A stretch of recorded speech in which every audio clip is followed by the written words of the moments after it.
Welcome to Baxter Bell Yoga. I'm Baxter Bell. I'm here at the Oakland Yoga Studio once again. And today I'm going to share with you a mini vinyasa called Dynamic High Cobra. In the past, I've shared with you Dynamic Upward Facing Dog, and this is very similar in that we go from Downward Dog through High Plank position right into the High Cobra position, bringing the knees down to the ground, and then we exhale right back to Downward Dog. So it's a little easier than Upward Facing Dog for most people because the knees get to come down and that takes a little bit of weight off the upper body. It can be a nice transition sequence to working towards Dynamic Upward Facing Dog. And so without further ado, let's go ahead and take a look at it, and you can give it a little practice if you'd like. So we're going to have a blanket for the knees and a sticky mat for the hands and the feet. We're going to come to hands and knees position and move the hands downstream about 6 to 8 inches or about 1 paw print. And then from the neutral position, we'll just go back to down dog for a couple of breaths. So take a breath in. As you exhale, lift up and back into down dog, adjusting as you need to get a good stretch to the shoulders, the spine, the legs.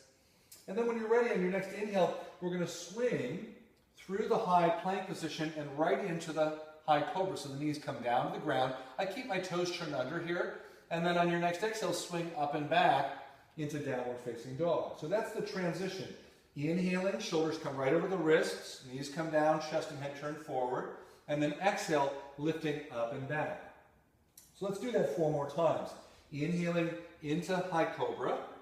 I'm making sure that my wrists aren't hyperextending because that doesn't feel so good. And then exhale back. Good. A couple more like that. Let's do 3 more at a nice, easy breath pace. So you're going to move at a pace that feels good for you. I'm going to practice along with you.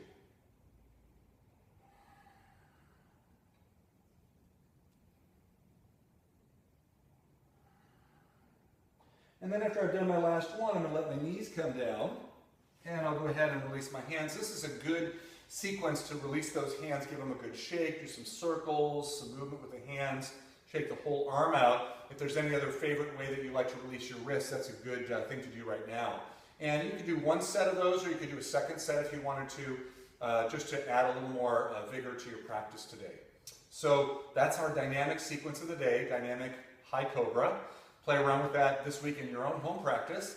And feel free to follow me on my website, baxterbell.com, on my blog site, Yoga for Healthy Aging, and look for longer practices with me on the practice channel at the Yoga U Online, that's with a capital U, the Yoga U Online website, where I've got some great stuff also for you to check out. All right, until the next time, thanks for joining me. Namaste.